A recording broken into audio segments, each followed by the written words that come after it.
दास को हम स्वागत करेंगे। प्रभु का दास हम आपको आज हमारे बीच में स्वागत करते हैं। प्रभु आपको बहुतायत से आनंद देने पाए, आशीष देने पाए, अनुग्रह देने पाए। आगे का पूरा समय हम आपको देते हैं, प्रभु का वचन पूर्ण रूप से आपको बोलने के लिए होने पाए।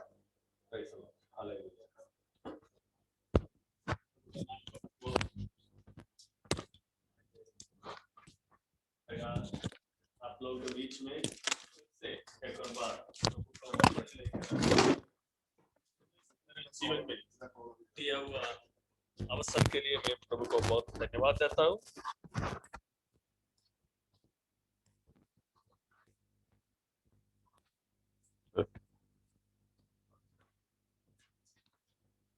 प्रभु का नाम को महिमा होवे। आज फिर से एक और बार आप लोगों के बीच में प्रभु का वचन लेकर आने के लिए परमेश्वर मुझे सहायता किया, इसलिए मैं प्रभु को बहुत बहुत धन्यवाद देता हूँ। आदरणीय पास्टर शिबू एंड उसका परिवार और इस मीटिंग में जुड़ा हुआ हर एक पास्टर लोग और उन लोग का परिवार और हर एक विश्वासी भाई बहन सबको प्रभु यीशु मसीह का मीठा और पवित्र नाम से मेरा मसीही अभिवादन। आज प्रभु हम सबको आशीष करे। मैं जैसे पास्टर मेरा नाम बताया, मेरा नाम सुनील है। आप सबको मालूम है, फिर से परिचय देने का जरूरत नहीं है, आप सबको मालूम है। इसलिए हम कोई नया व्यक्ति नहीं है, इसलिए हम एक साथ प्रभु को महिमा करेंगे, स्तुति करेंगे और प्रभु का वचन सुनेंगे। प्रार्थना के साथ आप लोग बैठिएगा। आज मैं जरूर विश्वास करता है हमारा परमेश्वर हमसे कुछ बात कहना चाहता है। प्रभु का दास कुछ दिन 10-12 दिन का पहले मुझे ये डेट दिया है, ये 22 को आने के लिए।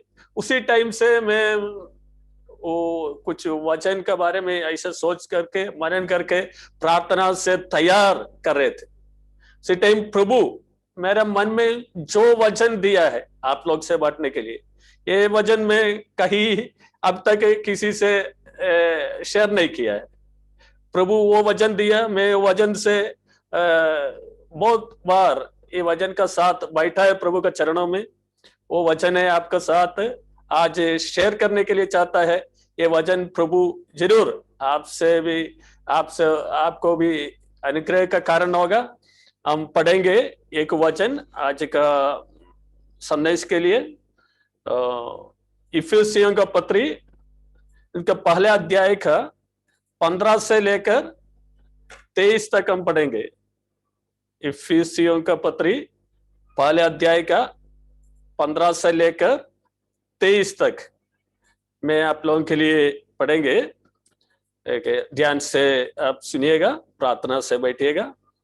इस कारण मैं भी उस विश्वास का समाचार सुनकर जो तुम लोगों में प्रभु यीशु पर है और सब पवित्र लोगों पर प्रकट है, तुम्हारे लिए धन्यवाद करना नहीं छोड़ता और अपनी प्रार्थनाओं में तुम्हें स्मरण किया करता हूं कि हमारे प्रभु यीशु मसीह का परमेश्वर जो महिमा का पिता है तुम्हें अपनी पहचान में ज्ञान और प्रकाश की आत्मा दे और तुम्हारे मन की आंखें ज्योतिर्मय होके तुम जान लो कि उसकी बुलाहट की आशा क्या है और पवित्र लोगों में उसकी मिरास की महिमा का धन कैसा है और उसकी सामर्थ हम में जो विश्वास करता है कितनी महान है।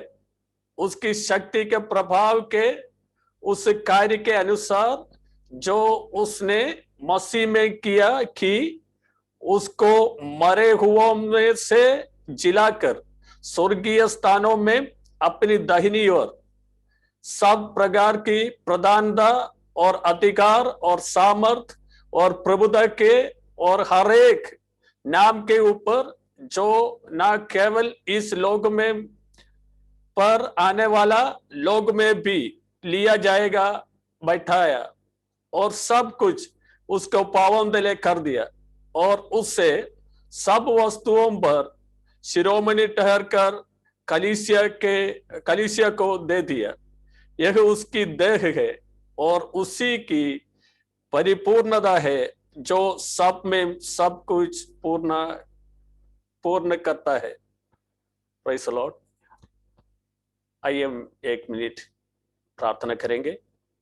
सर्वशक्तिमान अनुग्रहकारी परमेश्वर, धन्यवाद देते हैं प्रभु जी इस सुंदर समय के लिए, इस मीटिंग में जुड़ा हुआ हर एक पासवान लोग के लिए, हर एक विश्वासी भाई बहन के लिए धन्यवाद देते हैं प्रभु जी।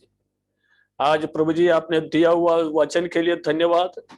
ये पवित्र आत्मा से लिखा हुआ वचन, वही पवित्र आत्मा हमको मुझे समझाना है प्रभु जी, और हालेलुया वो वचन अपने लोग को समझाने के लिए आप सहायता कर प्रभु जी।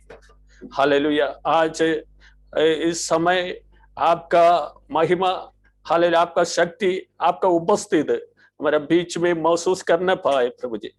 तेरे हाथ में हर बातों का हम सौंप देते हैं, इस वचन को सौंप देते हैं, मुझे इस्तेमाल करिए प्रभु जी, यीशु नाम से, आमीन आमीन आमीन।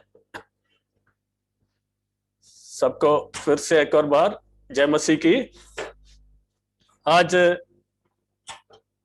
इस वचन के बारे में मैं सोचते समय मेरे मन में आया, हमारा नागरिकता के बारे में मेरे मन में आया। आप सबको जानते हैं हम भारतीय नागरिक है कि भारतीय नागरिक मतलब हम, ये भारत में एक सरकार है, उसको संविधान है। ये संविधान अपना हर एक नागरिकों को कुछ कर्तव्य देता है। ये संविधान हमसे कुछ कर्तव्य मांगता है और ये संविधान हमको कुछ हक देता है। ये संविधान हमको कुछ अधिकार देता है।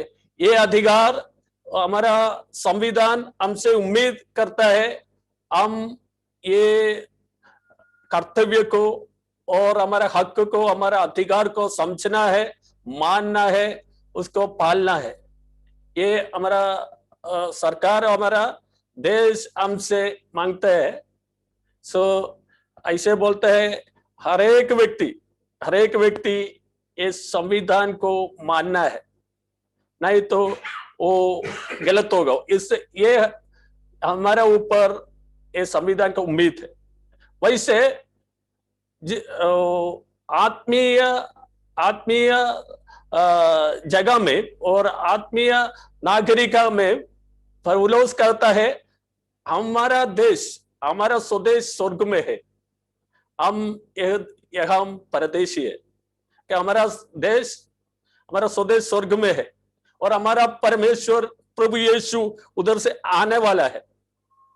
हम उसके लिए बाट जोह रहे हैं। ओके, वो परमेश्वर के लिए हम इंतजार कर रहे।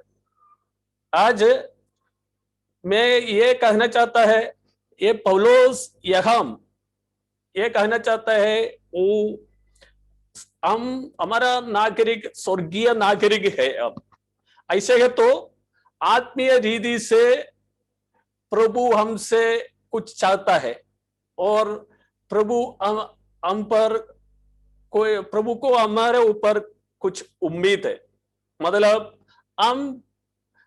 हमको प्रभु कुछ कर्तव्य देता है, हमको प्रभु कुछ हक देता है और प्रभु हमको कुछ अधिकार देता है कि जैसे भारतीय नागरिक में हमको मिलता है, वैसे आत्मीय जगत दुनिया में हमको ये सब प्रभु हमको देता है और हमसे उम्मीद करता है कि यहाँ हम देखे तो पौलुस, प्रेरित पौलुस अपने विश्वासी लोग से कहता है तुम्हारा विश्वास विश्वास का समाचार सुनकर वो बहुत खुशी है और उन लोगों के लिए धन्यवाद करना नहीं छोड़ता है और उसका प्रार्थना में उन लोगों से स्मरण किया करता है और बोलते हैं कुछ विषय के लिए पौलुस उन लोगों के लिए प्रार्थना करते हैं। ओके, और यो प्रार्थना करने का 3 विषय है। मैं ऐसे आपसे अभी शेयर किया 3 बातों के बारे में पौलुस उन लोग के लिए प्रार्थना करता है और 3 बात स्वर्गीय नागरिक का कर्तव्य है, हक है, अधिकार है। इसका 17 वचन में पहले कर्तव्य के बारे में पौलुस ने इधर कहता है कि हमारे प्रभु यीशु मसीह का परमेश्वर जो महिमा का पिता है तुम्हें अपनी पहचान में जान और प्रकाश की आत्मा दे। प्रभु का दास लोग से, एफिसियों का विश्वासी लोग से मांगता है आप लोग का कर्तव्य यह है आप प्रभु को पहचानना है। प्रभु का पहचान का मतलब कहने के लिए ऐसे हमें बोलेगा तो एफिसियों के विश्वासी लोग के मन में आया होगा, आपका मन में आया होगा। ये कौन सा बात है? ये कौन सा बात है? हम एफिसियों तो इतना बड़ा कलीसिया है। आप प्रेरितों का पुस्तक उसका 19 का पहले वचन से पढ़ेगा तो 20 पढ़ेगा तो आप समझ सकते हैं एफिसियों का कलीसिया बहुत बड़ा कलीसिया है। पौलुस उस देश में आया और उधर कुछ चेला लोग को देखा और चेला लोग को देखकर उससे पूछा आप पवित्र आत्मा को पाया है क्या? बोले पवित्र आत्मा के बारे में हम अभी तक सुना भी नहीं है। फिर पौलुस ने पूछा ओके ठीक है, तुम्हारा बपतिस्मा कौन सा था? कौन दिया आपका बपतिस्मा और कौन सा बपतिस्मा? और बोला यूहन्ना का बपतिस्मा हम लिया है। ओके, और बोला यूहन्ना तो मन फिराने का बपतिस्मा दिया है। उसका बाद वो उसने कहा है उसका बाद जो आता है उसका ऊपर विश्वास करना है, मतलब इसका बाद यीशु मसीह आए उसका ऊपर विश्वास करना है। ये सुनकर वो यीशु मसीह पर विश्वास किया, यीशु मसीह के नाम से बपतिस्मा लिया। पौलुस ने उसका ऊपर हाथ रखा और पवित्र आत्मा उन पर उतरा और भिन्न भिन्न भाषा में बोलने लगा और भविष्यवाणी करने लगा। ये है उधर कलीसिया का आरंभ। और इसका वो 20 का 32 में हम पढ़ेगा तो हमको समझ सकते हैं। उधर पौलुस बोलता है 32 और 31 और 32 में मैं 3 साल लगातार आंसू बहा कर तुम लोग से प्रभु का वचन बताया। कुछ फायदा वाला कुछ वचन को मैं नहीं रख छोड़ा, सब कुछ तुमसे शेयर किया है। और बोल रहे मैं अभी परमेश्वर को और उसके अनुग्रह के वचन को तुम्हें समर्पित करता हूं, सौंप देता हूं। वो तुम्हारे लिए सब कुछ कर सकते हैं और वो तुम्हारे लिए उन्नति कर सकता है। और बोल रहे मैं परमेश्वर को और परमेश्वर के वचन को सामने तुमको सौंप देता हूं। वो परमेश्वर और उसका वचन आपको उन्नति कर सकता है। मतलब यह इसलिए मैं बोल रहे पौलुस इसका बारे में ये कंटिन्यू कर रहे परमेश्वर का वचन आपको उन्नति कर सकता है। इसका मतलब ये थोड़ा सा आप ध्यान से सुनिएगा। इसका मतलब यह है परमेश्वर का वचन ऐसे ये पौलुस उन लोग से कहता है आप लोग परमेश्वर को पहचानना है। इसका मतलब केवल जानकारी से काम नहीं चलेगा। ये मतलब पौलुस ने, मैंने पहले बोला वो लोग विश्वास किया, बपतिस्मा लिया और पवित्र आत्मा को भी पाया, भविष्यवक्ता लोग थे। फिर भी पौलुस कहता है आप परमेश्वर को पहचानना है। इसका मतलब परमेश्वर का पहचानना मतलब पर केवल विश्वास से काम नहीं चलेगा। परमेश्वर का स्वभाव को अपनाना है। मतलब जो हमसे देखकर लोग समझना है ये परमेश्वर का बेटा है और बेटी है। परमेश्वर का स्वभाव हम दिखाना है। इसका ये पहचानना मतलब परमेश्वर से एकदम परमेश्वर का निकट आकर परमेश्वर का स्वभाव को हम पहचानना है। परमेश्वर इसलिए प्रभु का दास बोलते हैं पहचानने के लिए दो चीज जरूरत है। क्या है उसमें? ज्ञान का आत्मा चाहिए और प्रकाश की आत्मा चाहिए। देखिए प्रभु का पहचान के लिए ये मैंने पहले बोला वो लोग पवित्र आत्मा पाया हुआ लोग है। ओके, वो लोग भविष्यवाणी देने वाले लोग थे। और अभी प्रभु का दास कहता है आपको ज्ञान और प्रकाश की आत्मा दे, इसके लिए मैं प्रार्थना करता है। तो मतलब जो पवित्र आत्मा हमारे अंदर है वो हम प्रार्थना करना है पवित्र आत्मा मुझे प्रकाश दे दीजिए, वचन का प्रकाश मुझे दे दीजिए। इसका मतलब यह है प्रकाश मतलब प्रभु को बारे में मुझे समझाइए, प्रभु के स्वभाव के बारे में मुझे समझाना है।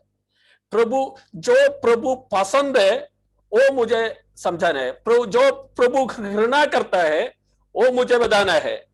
इसलिए वो समझाने के बाद मैं क्या करूंगा, जो प्रभु घृणा करता है उसको मैं घृणा करेगा, जो प्रभु पसंद करता है उसको मैं पसंद करूंगा।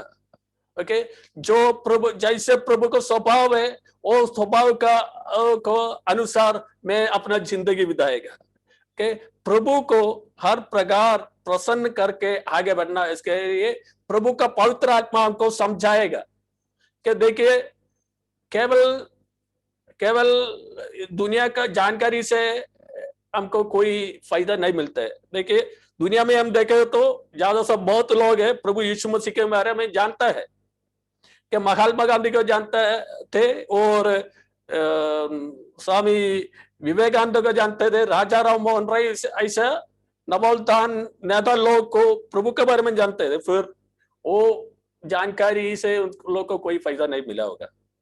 फिर बाइबल कहता है शैतान को भी जानता है। ओके, यीशु मसीह को देखकर और एक शैतान ऐसे चिल्लाया तू परम प्रधान परमेश्वर का पुत्र है, मुझे अभी पीड़ा ना दे। मतलब उसको भी जानता है। याकूब का पत्री में कहता है वो तुम लोग विश्वास करता है, शैतान भी विश्वास करता है, कांपता भी है। इसलिए वो केवल जानकारी से नहीं, प्रभु से एक स्टेप आगे बढ़कर उनको पहुंचाना जरूरी है। हालेलुया, नहीं तो हमारा विश्वास में आगे नहीं बढ़ेगा। हालेलुया, इसलिए प्रभु का दास उसी टाइम बोला तुम्हारा उन्नति कर सकता है, प्रभु का वचन आपको उन्नति में ले जाएंगे। हालेलुया, इसलिए हम क्या करना, प्रभु से प्रार्थना से हर दिन प्रभु का वचन के साथ बैठ करके प्रार्थना करना है। प्रभु आपका वचन से मुझे बात करिए, प्रकाश दे दीजिए कि समझाकर हम दिन प्रतिदिन प्रभु में बढ़ना है। कि जो जानकारी आपका इसका प्रकाश देने के बाद बोलते हैं ज्ञान का आत्मा चाहिए प्रभु का पहचानने के लिए। ज्ञान का आत्मा, ज्ञान मतलब विस्डम है, बुद्धि है। बुद्धि क्या के लिए मिलना है? जो प्रकाश प्रभु हमको दिया है उसको हम इस्तेमाल करना है, उसको इस्तेमाल करना है। कि इस्तेमाल नहीं करेगा तो हमारा विश्वास से हमको कोई फायदा नहीं मिलेगा। कि हम इसको इस्तेमाल करना है। बहुत लोग को आज हम देखे तो ये दुख की बात है, बहुत लोग को प्रभु का ऐसा जानकारी है फिर इस्तेमाल नहीं करता है। मैं आधा से ज्यादा लोग को देखे तो विश्वासी लोग के बारे में सोचेगा तो भी बहुत लोग सोचते हैं वो प्रभु को नहीं मानता है असल रूप में। कहने का मतलब यह है, मैं बहुत लोग को देखता है, लोग को पाप करने में कुछ भय नहीं है, डर नहीं है, ऐसे करता है। झूठ बोलने में कोई डर नहीं है, झूठ बोलता है, बोलते रहता है। और कुछ धोखा देने में कुछ वो डर नहीं है, ऐसे करता है। ओके, ये भजन संगीता और 14 और उसका 53 में, दोनों में एक जैसे लिखा है, उसमें पहला वचन ऐसा आता है, मूड और मूर्ख ने अपने मन में कहा परमेश्वर है ही नहीं। कुछ दिन पहले मैं तो ऐसे कुछ, मैं तो मेरा घर पे स्कूल और कॉलेज में ये राजनीति में वो थोड़ा सा इंटरेस्ट था कि मैं तो कम्युनिस्ट पार्टी को सपोर्ट करने वाले थे। सो वो तो अभी तो उसका कॉलेज छोड़ने के बाद कोई राजनीति ऐसा कुछ काम नहीं करता है, प्रभु का काम है, उसके अलावा कुछ और काम नहीं के उसी, बट उसी का थोड़ा सपोर्ट चीज मेरे मन में है कि ऐसे हमेशा कुछ इलेक्शन आएगा तो और तो वो कुछ आता है मन में, कुछ फेसबुक में देखकर कुछ शेयर करता है, ऐसे वो लोग कुछ पोस्ट आएगा। सो एक प्रभु का दास मुझे फोन करके बताया, आप तो ये कम्युनिस्ट वालों को ईश्वर नहीं है, वो नास्तिक लोग है, उन लोगों को आप सपोर्ट कर रहे। वो भजन संगीता 53 का पहले वचन में, 53 का पहले वचन में मूर्ख ने कहा परमेश्वर है ही नहीं, आप मूर्ख लोग को सपोर्ट करते हैं, ऐसा बोला। मैं इससे कुछ नहीं बोला, सोचा है, फिर देखा तो समझ में आया, ये मूर्ख लोग है, वो लोग नहीं है, वो लोग मन में नहीं कहता है, वो लोग जोर से बोलता है परमेश्वर है नहीं। फिर जो मन में कहता है, मतलब जो कलीसिया में आकर आराधना करता है, स्तुति करता है, फिर मन में करता है परमेश्वर है नहीं। क्यों? क्योंकि वो लोग पाप करता है, पाप करने में कोई डर नहीं है। फिर आप अगर कोई भी चीज करने में, कोई भी पाप जो प्रभु घृणा करता है, वो चीज आप करने में आपका कोई डर नहीं है, तो उसका मतलब आपको मन में कहता है परमेश्वर है नहीं, परमेश्वर देखेगा नहीं, परमेश्वर कुछ करने वाला नहीं है, मैं अपना मन मानी के अनुसार चलेगा, परमेश्वर क्या करेगा, परमेश्वर है नहीं, मन में ऐसे बोलता है, इसलिए आप पाप करता है। मैं आपके बारे में नहीं, वो जो मन में आप प्रभु आपसे बात करेगा तो आप सोचना है, अगर हम गलत रास्ते से चलेगा तो हमको चलता है, फिर प्रभु से कोई लेना देना नहीं, हम प्रभु से नहीं भाई मानता है, तो इसका मतलब हम प्रभु अंदर ही अंदर सोचता है प्रभु है नहीं। मेरे मन में भी बहुत बार ऐसे है, प्रभु नहीं है, ऐसे पाप करेगा, एक पाप करेगा उसको ऊपर वो दूसरा करेगा, कोई चिंता नहीं करता है। इसका मतलब हम हमारा मन में ऐसे बोलते हैं परमेश्वर नहीं, परमेश्वर क्या करेगा, ऐसे सोचते हैं। इसलिए प्रभु हमसे यही चाहता है, हम प्रभु का बारे में पहचानना है, प्रभु को स्वभाव, प्रभु का इच्छा है हम पवित्र बनना है, हमारा पवित्रता प्रभु चाहता है, हम अच्छा सच्चाई में और पवित्रता में एक जीवन विधान प्रभु चाहता है। उसका विरुद्ध हम कुछ कहे तो हम प्रभु को अभी तक पहचान नहीं किया है। ओके, केवल जानकारी से नहीं, पहचानना मतलब प्रभु को, जो प्रभु पसंद करता है आप पसंद करना है, जो प्रभु घृणा करता है आप घृणा करना है। कुछ लोग ऐसे शराब पीते हैं, फिर संडे में आकर प्रभु को स्तुति करते हैं। कुछ लोग ऐसा गुटखा और पान खाता है, हमारा अपना शरीर को नुकसान करता है, फिर सोचा है ये तो सब प्रभु नहीं देखेगा। मैं एक कहानी ऐसे देखा, और मेरा कॉलेज में पढ़ते समय एक स्किट देखा, एक कुछ लोग ऐसे रहे, यीशु मसीह का एक फोटो उधरी था, वो एक नया विश्वासी आया और प्रार्थना किया, प्रभु मुझे सहायता करना है, जहां मैं जाता है वहां आप आना है, मुझे सुरक्षित रखना है, सब कुछ बोलते थे।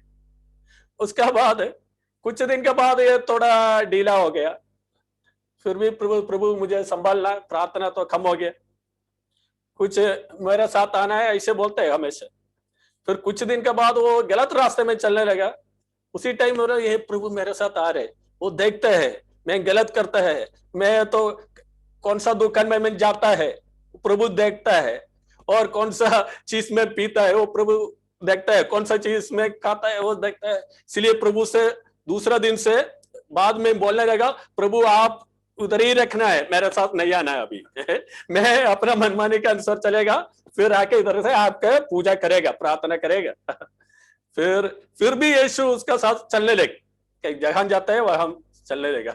फिर बोला यीशु मसीह इधर ही बैठना है, ओके, नहीं तो मैं कील लेगा, ओके। इसलिए आपके उसी दिन उसी उन लोग क्रूस पर चढ़ाया, उन लोग के पीछे पीछे आप हमेशा पड़ता है, मैं भी आपको क्रूस पर चढ़ाएगा, इसलिए अच्छा है मेरे साथ नहीं आना है ऐसे लोग, ऐसे हम प्रभु हमारे साथ आने के लिए नहीं चाहता है।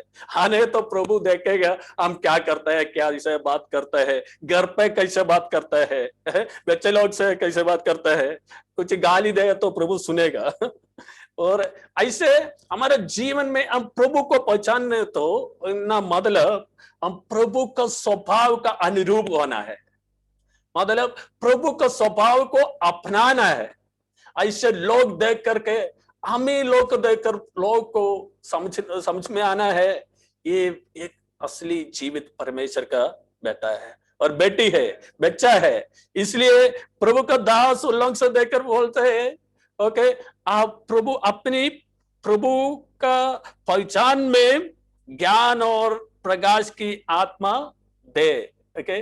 इसलिए वो प्रार्थना करता है, ओके, ज्ञान और प्रकाश का आत्मा दे, ओके।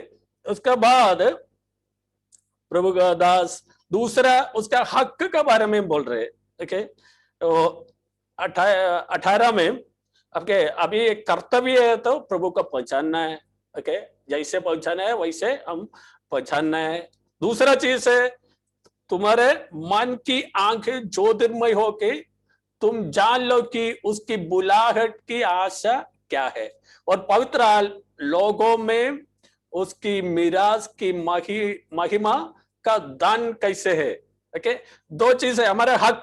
अभी तो कर्तव्य के बारे में मैं बोल चुका है, अभी मैं बोलना चाहता है, प्रभु का दास बोल रहे आपका हक के बारे में आपको एक अच्छा तरह से जानकारी होना है। पहले पौलुस बोलता है आपका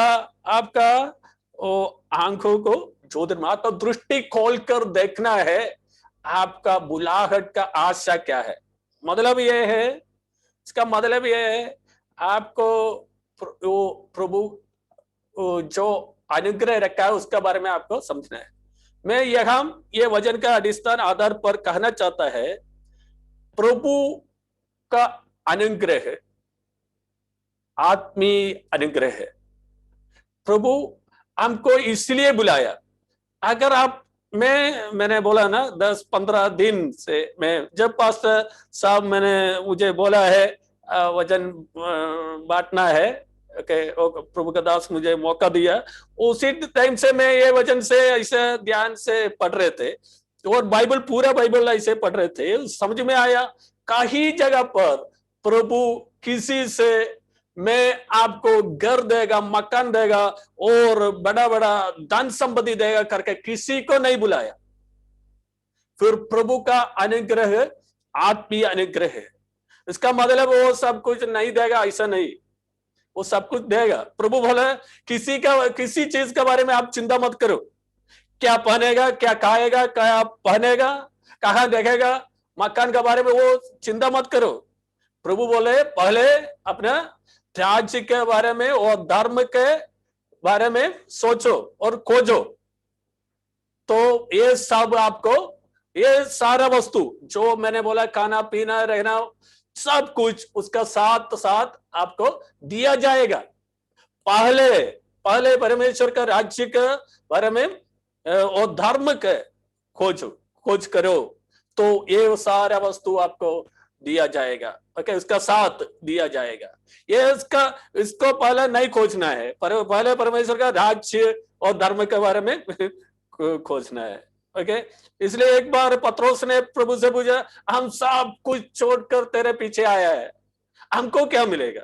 प्रभु ने बोला कुछ वो सब मिलेगा करके नहीं बोला, जब मैं सिंहासन पर बैठेगा तुमको भी 12 सिंहासन देगा, मेरे साथ तुमको भी बिठाएगा। ओके, बिठाकर तुम इस्राएल का 12 गोत्र को न्याय करेगा मेरे साथ। ओके, इसका मतलब वो प्रभु का आशीष अनुग्रह मतलब आत्मीय अनुग्रह के बारे में बोला है। और प्रभु जी उठने के बाद, प्रभु जी उठने के बाद प्रेरित का पहला अध्याय में प्रभु जी उठने के बाद 40 दिन चलो लोग के साथ थे। चलो लोग के साथ रहकर उन लोग से एक चीज के बारे में उन लोग को समझाया, स्वर्ग का राज्य के बारे में। फिर मुझे ये अचंभ हो गया, सरप्राइज हो गया। उसका प्रेरितों का पुस्तक में पहले अध्याय का 6 में ऐसे पूछा है, प्रभु आप कब इस्राएल को अपना राज्य को फिर देगा? प्रभु 40 दिन स्वर्ग का राज्य के बारे में उन लोगों को सिखाया। फिर उसके बाद ये पूछ रहे, अभी कब इस्राएल का राज्य को फिर देगा, इस्राएल के राज्य का यथास्थापन करेगा? प्रभु बोले वो सब तो बाद में होगा, आपको समझने की जरूरत नहीं है।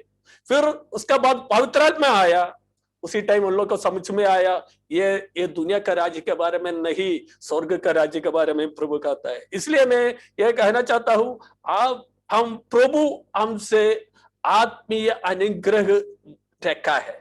ओके, इसलिए प्रभु हमको बुलाया। क्या के लिए बुलाया? हम प्रभु का हालेलुया, प्रभु का साथ रहने के लिए, हम आनंद जीवन पाने के लिए। हम बुलाहट का आशा यह है हमको आनंद जीवन। मैं हमेशा ये बोलता है, आनंद जीवन का साथ एक भरपूर जीवन भी है। भरपूर जीवन दुनिया में मिलेगा हमको और आपको, हालेलुया, सबको। प्रभु का जो प्रभु पर विश्वास करते हैं, प्रभु बोलते हैं मैं तुमको ऐसा अनाथ चीज से नहीं छोड़ेगा। ओके, तुम्हारा बच्चे लोग ऐसे भूख से नहीं मरेगा। सब कुछ जो वस्तु आपको चाहिए तो मैं आपको जरूर दूंगा। और उसका पहले आप अनंत जीवन के बारे में सोचना है। ये दुनिया के लिए हम रहे तो मैं अभी हमेशा सोचता है, मैं तो 50 साल होने वाला है, मैं आगे ज्यादा से ज्यादा 30 साल और ज्यादा जिएगा तो ओके, मेरा आयु का दिन 3000 और 35,000 दिन होगा जोड़े तो मेरा दिन 30,000 और 35,000 दिन का ज्यादा नहीं होगा। मैं 80 तक जिएगा तो उसके लिए मैं अभी तो मरे तो मैं अनंत काल तक मेरे आत्मा को कभी मृत्यु नहीं होता है। हमेशा हमेशा हम प्रभु का साथ रहना है, प्रभु का साथ राज्य करना है, प्रभु का सारा आशीषों का अवकाश अधिकारी है। वो उसके बारे में सोचेगा और दुनिया का ये थोड़ा का दिन 35,000 दिन के बारे में सोचेगा। ओके, इसलिए उसके बारे में मत सोचो, प्रभु सब कुछ आपको देगा। इसलिए प्रभु ने बोला तुम्हारे बीच में कौन सा मनुष्य है अपना बेटा और रोटी मांगे तो पत्थर देगा और मछली मांगे तो सांप देगा? कोई नहीं देता है। आपका बच्चा और मेरा बच्चा सब अपने बच्चों को मांगने के पहले सब कुछ अच्छा अच्छा वस्तु, अच्छा अच्छा चीज पिलाता है। ऐसे ही तो प्रभु से तुम लोग दोषी ठहरता है। तुम लोग ऐसे दोषी लोग, पापी मनुष्य लोग ऐसे करेगा तो तुम्हारा स्वर्गीय पिता अपने मांगने वाले को अच्छा वस्तु क्यों नहीं देगा? प्रभु ऐसे मैं क्यों नहीं देगा? सब कुछ प्रभु देगा करके प्रभु का वचन में प्रभु हमसे वायदा देता है। हालेलुया। इसलिए ये सब कुछ हम ये सोचना है, आत्मीय आशीषों के लिए हम प्रार्थना करना है। से आपका बुलाहट का आशा क्या है? मतलब प्रभु का साथ रहना है, वो प्रभु का साथ आनंद काल तक जीना है, प्रभु का साथ राज्य करना है। और दूसरा चीज है, और हमारा मिराज का धन कैसे है? ये वर्ड मिराज का मतलब मैं तो देख कर तक गया। मैं सोच रही है तो उर्दू वर्ड है मिराज। इसको देख कर डिक्शनरी में देखा और गूगल में सर्च किया, फिर मुझे मिला अपना पिताजी का धन संपत्ति प्राप्त करना है। इसका मतलब है पिताजी का धन संपत्ति, ओके, वो हमारा हक और हमारा हिस्सा हम अपनाना है। इसके लिए बड़ा मिरास, वो मिरास क्या है, आप लोग को क्या आप लोग का मिरास का कितना महिमा है, दान करके आपको समझना है। ओके, मतलब ये इस वचन में तीसरा वचन से प्रभु का दास हमारा मिरास के बारे में लिखा है। 3 से लेकर 14 तक हमारा मिरास के बारे में लिखा है। तीसरा वचन में हमारे प्रभु यीशु मसीह के परमेश्वर और पिता का धन्यवाद करता हूं कि उसने हमें मसीह में स्वर्गीय स्थानों में सब प्रकार की आत्मीय आशीष दी है।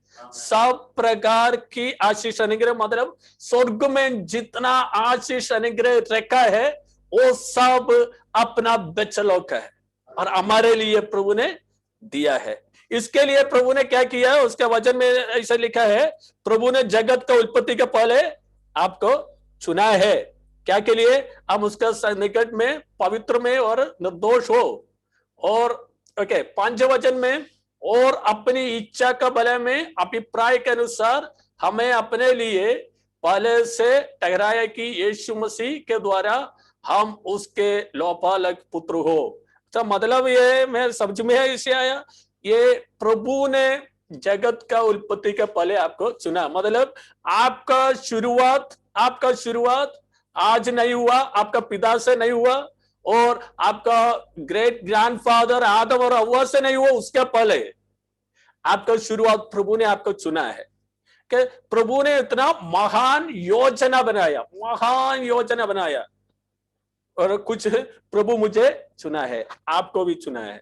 ओके, फिर चुना है तो सही बताना। ओके ओके, इसमें ओके,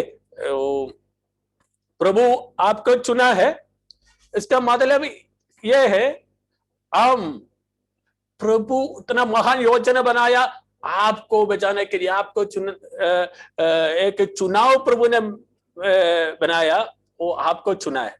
इसका साथ उसको प्रभु ने योजना बनाया, कैसे होगा, कैसे हो जाएगा। मैं तो ऐसे एक बहुत बड़ा घर बनाने के लिए योजना बनाया, फिर कैसे होगा ऐसे सोचा है। कैसे होगा सोचेगा तो प्रभु अपना त्रिएक परमेश्वर अपना संगति में सोचा, मैंने तो सबको इतना लोग को चुना है, विश्वास करने वाला लोग को मैंने चुना है, फिर कैसे होगा। एक सब पापी बन जाएगा, पापी लोग को मैं कैसे पवित्र स्थान में लेके जाएगा, वो तो असंभव है। तो योजना तो बनाया परमेश्वर, फिर कैसे ले जाएगा। उसी टाइम पुत्र यीशु मसीह ने कहा वो तो मैं करेगा, मैं दुनिया में जाकर मनुष्य के रूप लेकर मनुष्य का सारे पाप का प्रायश्चित अपने शरीर में ले लेगा और उसका परिहार करेगा। उसी के द्वारा आप सबको जो मुझ पर विश्वास करते हैं उन लोगों को आप क्षमा करके उन लोगों को निर्दोष और निष्कलंक समझ करके स्वर्ग में प्रवेश करना है। क्या कुछ लोग पूछेगा क्यों प्रभु यीशु मसीह दुनिया में आया, क्या जरूरत है।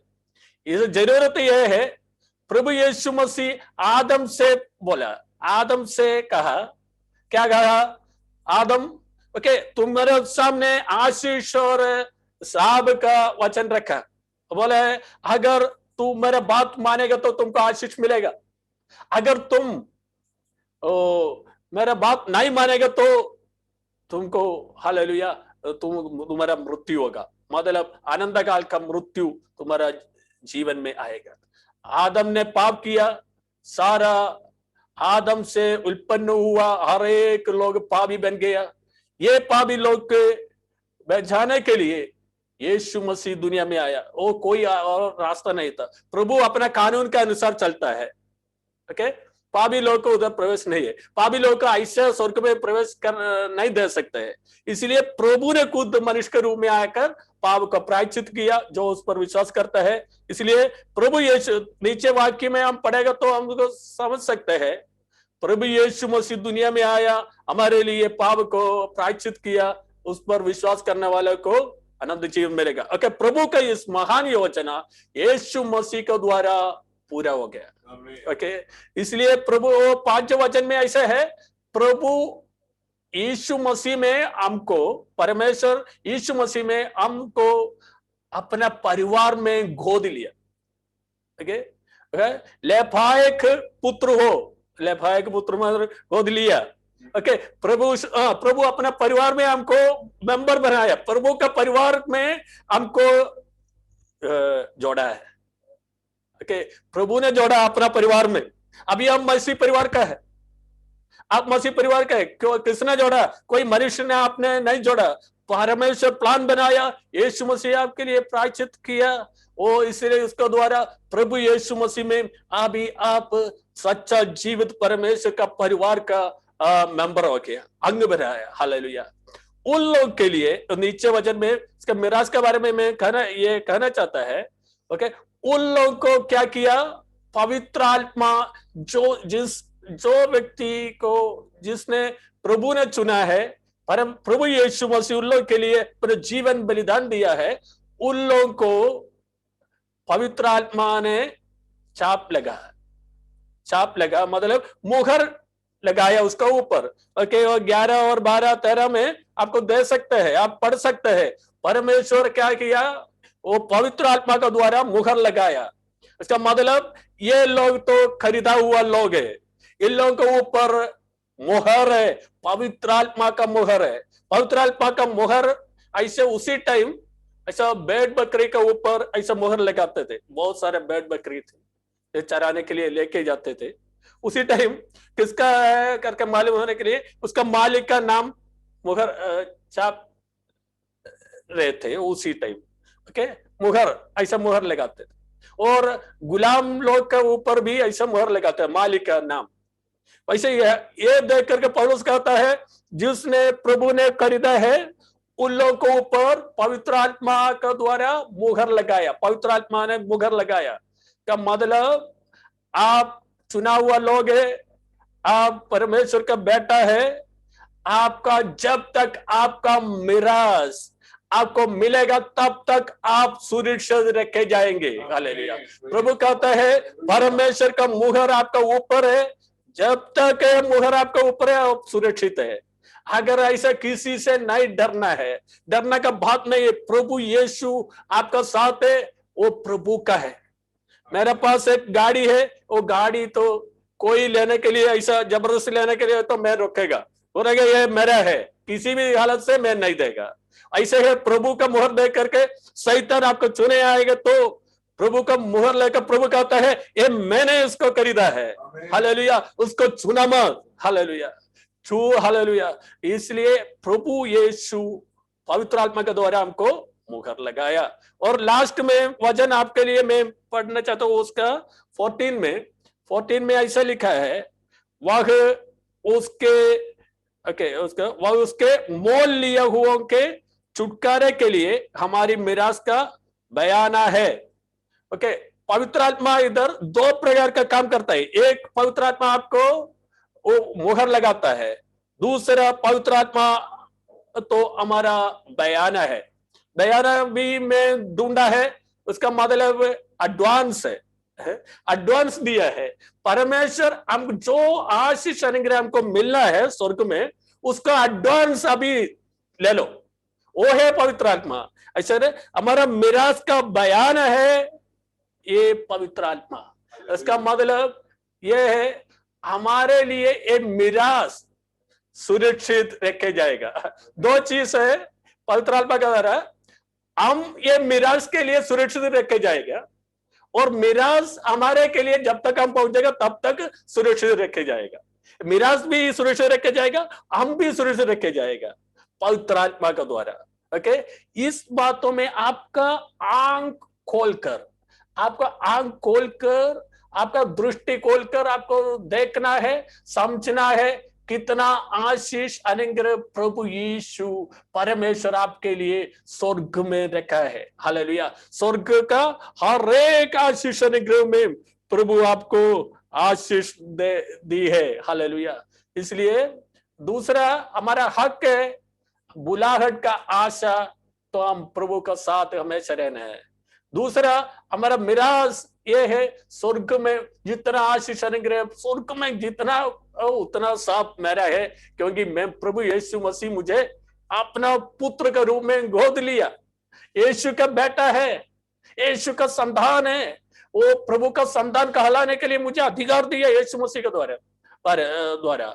इसलिए परमेश्वर कहता है मैं प्रभु का सारे एक स्वर्ग का हर एक आशीष अनुग्रह हमारा है। इसलिए हम प्रभु को धन्यवाद करना है। हम संडे आते वक्त प्रभु के लिए क्या के लिए धन्यवाद करना है? प्रभु मुझे उद्धार दिया इसलिए धन्यवाद, प्रभु मेरे लिए बलिदान हुआ, आपका जीवन बलिदान दिया इसलिए धन्यवाद, पवित्र आत्मा को मुझे दिया से भयानक रूप में दिया है और मुझे छाप लगा है पवित्र आत्मा से, इसलिए मैंने धन्यवाद देना है। बाकी सारे आशीष के लिए धन्यवाद बाद में, ये सब आशीषों के लिए हम प्रभु को धन्यवाद देना है। इसे ये सब हमारा हक है। हालेलुया। 5 मिनट ओके लास्ट में ऐसे ओके ये हमारा हक है। तीसरा चीज हमारे प्रभु में हमारा अधिकार, प्रभु में हमारा अधिकार क्या है करके 19 में लिखा है, और उसकी सामर्थ हमें जो विश्वास करता है कितनी महान है, उसकी शक्ति के प्रभाव के उस कार्य के अनुसार जो उसने मसीह में किया है। ओके वो सारा वचन 19 से लेकर 19 से लेकर 23 तक आप घर में बैठकर जब टाइम मिलता है तब पढ़िएगा। तो यह मैं कहना चाहता हूं, प्रभु कहता है आपका अधिकार के बारे में आप समझना है, प्रभु में आपको क्या क्या अधिकार है। प्रभु का दास कहता है उसका अधिकार का प्रभाव, उसकी सामर्थ्य हम जो विश्वास करते हैं कितनी महान है। प्रभु का सामर्थ, प्रभु का अधिकार, महान अधिकार हमारे लिए प्रभु दिया है। मतलब जो विश्वास करता है उसके लिए प्रभु अपना अधिकार देता है। ओके जो अधिकार, ये अधिकार है मामूल अधिकार नहीं, मामूल शक्ति नहीं। यह वो ग्रीक में उसका मूल भाषा में ये शक्ति के बारे में लिखा है, ये डुनामिस लिखा है। डुनामिस से डायनामिट वर्ड आया है, डायनामिट शब्द आया है। डायनामिट ये सब बॉम्ब में और ऐसा स्फोटन करने वाला कुछ चीज में यूज करता है। मतलब एक जगह को पूरा तरह से नाश करने के लिए पर्याप्त प्रभु का शक्ति। ओके प्रभु का शक्ति हम कहाँ देख सकते हैं? ओके हम सृष्टि में प्रभु का शक्ति देख सकते हैं, और लाल समुद्र के सामने प्रभु का शक्ति देख सकते हैं, बहुत सारा संभव हम देख सकते हैं। तो सबसे महत्वपूर्ण प्रभु का शक्ति का प्रभाव कहाँ प्रकट हुआ? मैं ये बारे में सोच करके बहुत टाइम लगा। ऐसे कहाँ प्रकट हुआ? यीशु मसीह का खबर में। हालेलुया।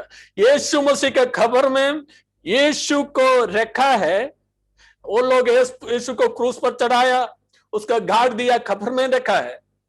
फिर नरक का हर एक शक्ति लूसीफर और उसका हर एक सेना आकर उसको खबर का सामने खड़ा है, पलाप किया और रखवालने के लिए, चौकसी करने के लिए। ओके चौकीदार जैसे वो लोग खड़ा है। फिर रोम साम्राज्य तो दुनिया का साम्राज्य तो रोम का सारा अधिकार इस्तेमाल किया और चक्रवर्ती ने अपने मुहर डाला उसका ऊपर।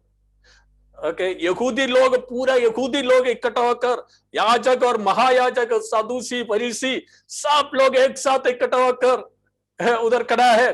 किसी भी तरह से यीशु को जिलाना नहीं। ओके ऐसे किया। फिर क्या हुआ? पवित्र आत्मा का और प्रभु का अत्यंत शक्ति आया।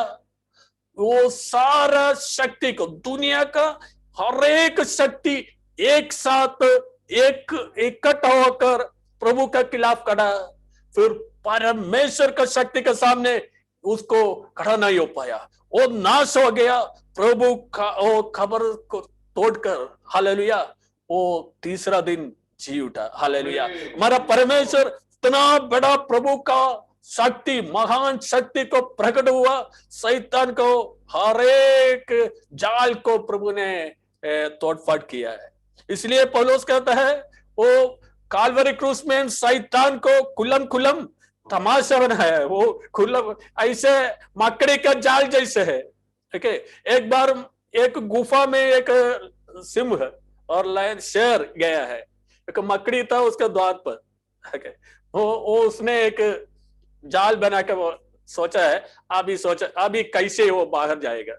तो जब वो सोने के बाद उठा और बाहर आसान से गया, क्योंकि मकड़ी का जाल उसका सामने कुछ नहीं है। वैसे है शैतान का हर एक, दुनिया का हर एक शक्ति एक साथ हमारे खिलाफ आएगा तो परमेश्वर का शक्ति जो यीशु मसीह को मरे हुए से जिलाया, वो विश्वास करने वालों के लिए अभी प्रभु इस्तेमाल करता है, वो शक्ति के सामने खड़ा नहीं हो पाएगा। आज आप हालेलुया यीशु मसीह का शक्ति विश्वास करने वाले के लिए हालेलुया उपयुक्त है। हालेलुया, आपको उपयुक्त है। देखिए खबर में हालेलुया कैसे है, यीशु मसीह एक अंधेरा में अकेला पड़ा है, तो खबर में ये शक्ति प्रभु का कैसे कहां उठाया, प्रभु का दाहिने हाथ से वो दाहिने स्थान तक उसको पहुंचाया। हालेलुया, प्रभु का शक्ति एक खबर में हालेलुया वो यीशु मसीह को जिलाकर परमेश्वर का दाहिने साइड तक, परमेश्वर का सिंहासन तक पहुंचाया। आज मैं आपसे ये कहना चाहता हूं, आप कैसे भी हो, कहां भी हो, शैतान आपको कितना परेशान करते हैं और लोग आपके कैसे तुच्छ जानते हो, आपका एक आप कभी भी उठेगा नहीं, उन्नति नहीं पाएगा। आप हालेलुया एक मराओं का जैसे आपने रखने के लिए शैतान कितना कोशिश करेगा, तो भी प्रभु का वचन कहता है जो यीशु मसीह को जिलाए हुआ शक्ति विश्वास करने वालों के लिए भी काम करता है। हालेलुया, आज आपके जगह भी हो हालेलुया शैतान का शक्ति के सामने खड़ा होकर आप कहना है जो शक्ति प्रभु को जिलाया मुझको भी जिलाएगा, मुझको भी उठाएगा, मुझे भी उन्नति देगा। हालेलुया, ऐसा अत्यंत शक्ति विश्वास करने वालों के लिए प्रभु इस्तेमाल करता है। हम एक और चीज है हो, प्रभु वो शक्ति किसका, सारे अधिकार को ऊपर प्रभु को बिठाया। सारे अधिकार मैंने दुनिया में शैतान को चारों प्रकार का अधिकारी काम है कि प्रभु का वचन करता है हमारा मल्ल युद्ध मनुष्य के लहू का खिलाफ नहीं है, विरुद्ध नहीं है। फिर प्रधानता और अधिकारियों और दुनिया का अंधकार का हकीमों और दुष्टात्मा सेना जो आकाश में है, उसको चार प्रकार का शैतान का काम है। बाइबल कहता है यीशु मसीह को जिलाकर ये सारा अधिकार को ऊपर बिठाया यीशु को। ओके, यीशु का नाम को सारा नाम से ऊपर प्रभु ने रखा है, सब कुछ उसका पांव तले कर दिया प्रभु ने। हालेलुया, ऐसे वो यीशु को प्रभु परमेश्वर कलीसिया को दिया है। मतलब कलीसिया में जो अधिकार है यीशु से आता है, क्योंकि यीशु कलीसिया का शिरोमणि है, सिर है। और सिर में जितना शक्ति है, जितना अधिकार है परमेश्वर का शक्ति, वो अपना कलीसिया के अंदर, अपना शरीर का अंदर आता है। हर एक कलीसिया का मेंबर्स हुआ लोग, हर एक भाई बहन के अंदर ये शक्ति परमेश्वर का शक्ति आता है। हालेलुया, इसलिए प्रभु का वचन एक कहता है हालेलुया ऊपर ऊंचे स्वर्ग में है और नीचे पृथ्वी पर और उसका नीचे पृथ्वी का नीचे जो भी हो, हर एक सबका घुटना, सब लोग सारे शक्ति अपना घुटना टेकेगा और सारे लोग पिता का महिमा के लिए हालेलुया हर एक जीव कहेगा यीशु ही प्रभु है। हालेलुया, ऐसे यीशु मसीह को बिठाया। ये शक्ति हालेलुया पवित्र आत्मा का, परमेश्वर का शक्ति है। ये शक्ति हमको भी, हमारे लिए भी विश्वास करने वाले का, आज विश्वास करिए आप अकेला नहीं, परमेश्वर पिता पुत्र पवित्र आत्मा आपका साथ है। परमेश्वर आपको चुना है, पवित्र आत्मा प्रभु यीशु मसीह आपको उद्धार दिया है, प्रभु पवित्र आत्मा आपको छाप लिखा है और आपको मिराज दिया है, बयाना दिया है पवित्र आत्मा का रूप में। हालेलुया। और शक्ति, हालेलुया, ओ हालेलुया, हमको आगे भी ले चलिएगा। ओके, एक चीज है, ये परमेश्वर हमसे ये चाहता है, हमारा कर्तव्य हम पूरा करना है, प्रभु को पहचानने, प्रभु की इच्छा के अनुसार चलना है, वो तो कोई कॉम्प्रोमाइज नहीं है। और हमारा कर्तव्य है, ये स्वर्गीय नागरिक है हम, स्वर्गीय नागरिक का कर्तव्य है पहचानना है, स्वर्गीय नागरिक का हक है, प्रभु का सारा आशीष अनुग्रह हमारा है, प्रभु का सारा नागरिक का अधिकार है, परमेश्वर का अधिकार हमारा अधिकार है, वो अधिकार परमेश्वर हम विश्वास करने वाले के लिए इस्तेमाल करता है। आपको प्रभु इस वचन का द्वारा आशीष करे। धन्यवाद, धन्यवाद। आमीन। थैंक यू पास्टर, हमारे बीच में आकर प्रभु का श्रेष्ठ वचनों को बोला। प्रभु आपको बहुतायत से आशीष देने पाए। Thank you, thank you.